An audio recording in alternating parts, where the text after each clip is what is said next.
नमस्कार, मैं अभिसार शर्मा। आइए देखते हैं देश दुनिया की वह बड़ी खबरें जो राजनीति, समाज और लोकतंत्र से जुड़ी है। लेकिन वीडियो देखने से पहले आप लोगों से एक छोटी सी रिक्वेस्ट है। अगर आप सच्चे पत्रकार को सपोर्ट करते हैं तो वीडियो को लाइक करें और कमेंट में बताएं कि आप हमें कहां से देख रहे हैं। तो चलिए शुरू करते हैं। बीजेपी को आज बड़ा झटका लगा है। प्रधानमंत्री मोदी के दो भरोसेमंद चेहरे अनिल रावत और पूजा शर्मा आम आदमी पार्टी में शामिल हो गए हैं। कहा जा रहा है कि दोनों नेता दिल्ली नगर निगम में बीजेपी की रणनीति संभाल रहे थे। अब उनके जाने से पार्टी के भीतर हलचल मच गई है और आपने इसे जनता की जीत बताया है। शिवसेना में एक बार फिर बगावत की गूंज है। एकनाथ शिंदे गुट के कई वरिष्ठ नेता पार्टी छोड़कर या तो बीजेपी में शामिल हो गए हैं या नए राजनीतिक विकल्प तलाश रहे हैं। खबर आ रही है कि टिकट बंटवारे और नेतृत्व की शैली को लेकर असंतोष बढ़ रहा था। इस फूट से शिंदे गुट की ताकत कमजोर पड़ सकती। जेडीयू के प्रत्याशी महेश्वर हजारी को जनता ने उनके ही क्षेत्र से खदेड़ दिया। वजह बेरोजगारी और बढ़ता गुस्सा।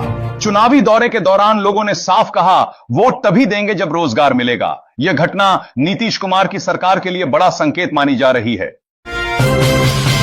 नए सर्वे में बड़ा उलटफेर दिखा है। इंडिया गठबंधन को एनडीए पर बढ़त मिलती दिख रही है, जबकि तेजस्वी यादव सबसे पसंदीदा मुख्यमंत्री चेहरा बनकर उभ रहे हैं। सर्वे बताता है कि युवाओं और बेरोजगारी का मुद्दा इस बार चुनावी गणित बदल सकता है। गाजियाबाद में एक नाबालिग लड़की को कथित रूप से हिंदू संगठन के लोगों ने पीट दिया। मामला सांप्रदायिक रंग ले चुका है और पुलिस की भूमिका पर सवाल उठ रहे हैं। स्थानीय लोगों ने मांग की है, दोषियों पर सख्त कार्रवाई हो वरना आंदोलन होगा। सुप्रीम कोर्ट ने मोदी सरकार को झटका दिया है। अदालत ने आदेश दिया कि केंद्र सरकार अब राज्य को मनरेगा का बकाया फंड जारी करे। ममता बनर्जी ने इसे बंगाल की जनता की जीत बताया और कहा, न्याय देर से मिला पर मिला। गाजा में हालात फिर बिगड़ गए हैं। सीज फायर की कोशिशें नाकाम रहीं और इजराइल के प्रधानमंत्री नेतन्याहू ने दोबारा हमले का आदेश दे दिया है। संयुक्त राष्ट्र ने चेतावनी दी है कि अगर युद्ध नहीं रुका तो मानवीय संकट और गहरा जाएगा। मुजफ्फरपुर रैली में राहुल गांधी ने प्रधानमंत्री मोदी पर सीधा हमला बोला। उन्होंने कहा कि मोदी वोट पाने के लिए किसी भी हद तक जा सकते हैं। राहुल ने बेरोजगारी और महंगाई पर जनता से सवाल करते हुए कहा, अब की बार नफरत नहीं, रोजगार की सरकार चाहिए। बिहार की तरह अब 12 और राज्यों में एसआईआर यानी स्पेशल इंटेंसिव रिवीजन अभियान चलेगा। इस दौरान वोटर लिस्ट अपडेट होगी और पहचान के लिए आधार, पैन या पासपोर्ट जैसे दस्तावेज जरूरी होंगे। आयोग ने कहा है कि यह प्रक्रिया चुनाव से पहले पारदर्शिता के लिए की जा रही है। सपा और बसपा ने मिलकर नया चुनावी रणनीति दस्तावेज जारी किया है। इस बार फोकस सामाजिक न्याय और महिला सुरक्षा पर रहेगा। अंदर की खबर यह भी है कि दोनों दल सीट शेयरिंग पर भी लगभग सहमत हो गए।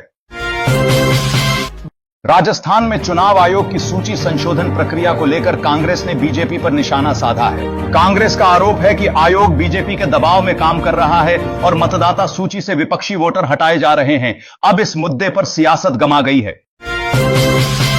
तमिलनाडु के मुख्यमंत्री ने केंद्र सरकार की नीतियों को राज्य संघ विरोधी बताया है। उनका कहना है कि केंद्र राज्य के अधिकारों में लगातार दखल दे रहा है। डीएमके ने संसद में इस मुद्दे को उठाने की तैयारी कर ली है।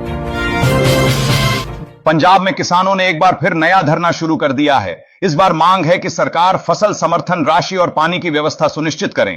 किसान संगठनों ने चेतावनी दी है कि अगर मांगे नहीं मानी गई तो आंदोलन और तेज होगा। दिल्ली में वायु प्रदूषण को लेकर फिर केंद्र और राज्य सरकार आमने सामने हैं। राज्यपाल ने यमुना सफाई और प्रदूषण नियंत्रण पर कार्यवाही का आदेश दिया है, जबकि आम आदमी पार्टी ने कहा दिल्ली सरकार कर रही है केंद्र राजनीति। चिराग पासवान ने महागठबंधन के घोषणा पत्र पर तंज कसा है। उन्होंने पूछा, अगर हर साल लाखों नौकरियां देने का वादा है तो बजट कहां से आएगा। चिराग ने कहा कि जनता को अब सिर्फ वादे नहीं, ठोस जवाब चाहिए। भाजपा नेता के खेत में एक आपत्तिजनक वीडियो वायरल हुआ है। वीडियो के बाहर आने से सियासी तूफान खड़ा हो गया है। पार्टी ने फिलहाल मामले की जांच शुरू कर दी है, लेकिन विपक्ष ने इसे नैतिकता का मुद्दा बना दिया है। केरल में मतदाता सूची अपडेट प्रक्रिया को लेकर राज्य सरकार और निर्वाचन आयोग के बीच टकराव बढ़ गया है। राज्य सरकार का आरोप है कि आयोग बिना चर्चा के कदम उठा रहा है, जबकि आयोग ने कहा पारदर्शिता ही प्राथमिकता है। दिल्ली में एक न दिया है कि वे भर्ती में पूर्व अग्निवीरों को प्राथमिकता दें। सरकार का कहना है कि यह देश की सुरक्षा और युवाओं के रोजगार दोनों के लिए फायदेमंद कदम है। केंद्र सरकार ने 8वें वेतन आयोग को मंजूरी दे दी है। नए वेतनमान का असर करीब 48 लाख कर्मचारियों और 67 लाख पेंशन भोगियों पर पड़ेगा। इसका प्रभाव 2026 से लागू हो सकता है। बाबरी मस्जिद पोस्ट की पार्टी ने कहा कि बीजेपी सिर्फ राजनीति कर रही है, जबकि बीजेपी ने आरोप लगाया कि दिल्ली सरकार सफाई में फेल है। भजन लाल शर्मा ने प्रधानमंत्री मोदी से मुलाकात की है। इसके बाद राज्य में मंत्रिमंडल विस्तार की अटकलें तेज हो गई हैं। पार्टी के भीतर अब नए चेहरों को शामिल करने की चर्चा चल रही है। तेजस्वी यादव ने महिलाओं के लिए नई योजना का ऐलान किया है, जिसके तहत राज्य की गरीब और मध्यम वर्ग की महिलाओं को आर्थिक मदद और रोजगार से जोड़ने का वादा किया गया है।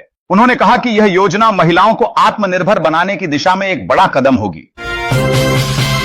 राजस्थान में निकाय चुनाव फिलहाल टल गए। वजह बताई गई है मतदाता सूची अपडेट की प्रक्रिया। चुनाव आयोग का कहना है कि जब तक सूची पूरी तरह संशोधित नहीं होती तब तक मतदान नहीं कराया जाएगा। उपराष्ट्रपति जगदीप धनखड़ ने बड़ा बयान दिया है। उन्होंने कहा है कि आज का राजनीतिक माहौल भारतीय लोकतंत्र की भावना के अनुरूप नहीं है। उन्होंने नेताओं के बीच संवाद की कमी और बढ़ती वैचारिक दूरी पर चिंता जताई। धनखड़ ने अपील की कि संसद और राजनीति में संवाद, सहमति और संयम की परंपरा को फिर से जीवित किया जाए। उत्तर प्रदेश के बहराइच में एक नाव पलटने से बड़ा हादसा हो गया। नाव में 15 से ज्यादा लोग सवार थे, जिनमें से 8 लोग अभी भी लापता हैं। एक व्यक्ति का शव बरामद हुआ है, जबकि राहत बचाव कार्य जारी है।